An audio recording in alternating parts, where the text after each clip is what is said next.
Hey guys, this is D-Rock and you're watching D-Rock Boxing.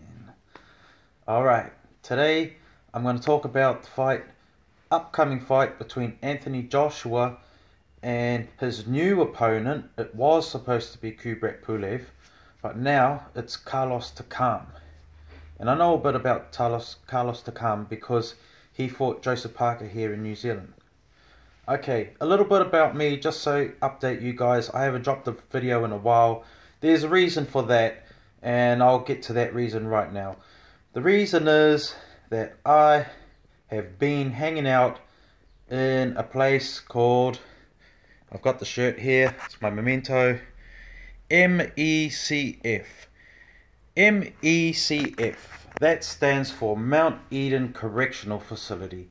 Yes, fans, I spent last week I've been in the Mount Eden Correctional Facility.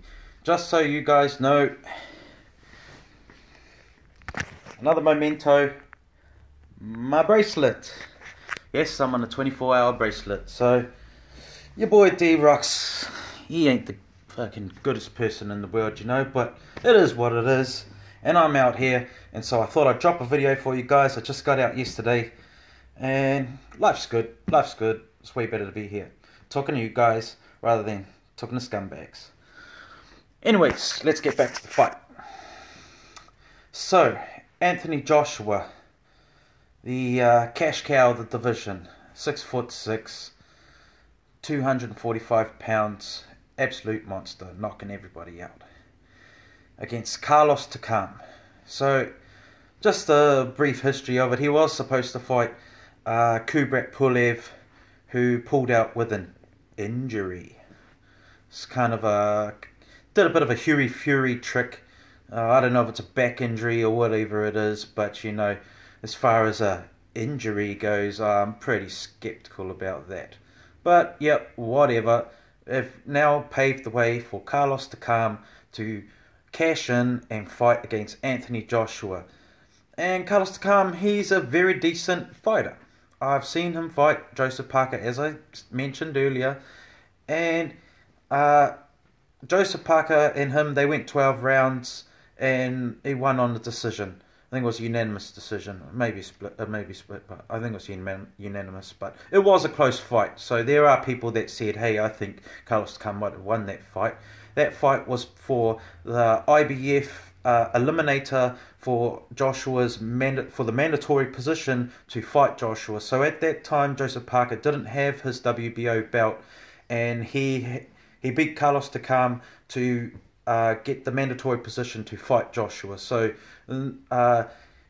he had lined himself up for a fight with Joshua a year or two ago, you know. So anyway, after that defeat, Carlos Takam, he's gone on to fight two other fighters. He knocked them both out, and he earned his way to the number 2 on the WBA rankings. So it might have been number 3, and they don't have a number 1 or whatever it is. It doesn't matter. He's next in line. We'll put it that way. So Carlos Takam, I wasn't going to do a prediction on this fight. I was just going to talk about it. But seeing as I looked at it, and it's on the 28th, which it's the 20th today here in New Zealand, that will be next Saturday, because it's Friday today for us. So next Saturday, so that's 8 days away. And so I will do a prediction. I was just going to talk about it, but I'll do my prediction. So Carlos Takam is 6'1.5". He has an 80.5-inch reach.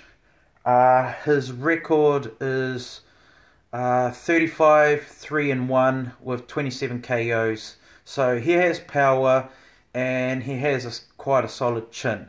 But he's a bit shorter than Joshua. Joshua's obviously got power. He's been knocking everybody out. And Carlos Takam, he's born in Cameroon, but he's French. So he's basically fighting out of France, and he speaks French. Not very good English, if any at all. He is a very solid fighter. He has fought, his losses have come at the hands of Joseph Parker, Alexander Povetkin, who knocked him out in, I think, the 10th or 11th round.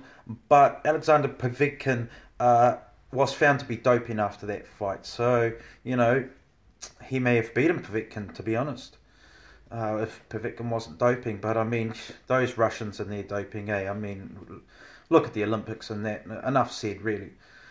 And the other one was Gregory Tony early on in his career. So he's a very, very solid fighter, you know. He's got a huge record, and he's one of these guys that people just duck and dodge. No, he's like Luis Ortiz, you know. No person really wants to ruin their career by fighting him. But Joseph Parker, he went in there and did the business on him, you know. Went 12 rounds. So my prediction on this is that it will be a tough fight, but, you know, Anthony Joshua's 6'6", so he's got 82-inch reach, so he has the physical advantages just going in there. He's taller, he has got more reach, and I think those attributes, as well as the power that he possesses, will be the key differences in this fight. I'd like to say Anthony Joshua's going to knock him out with the 100% record that he's got, and I would say he will knock him out. I'd be surprised if he didn't.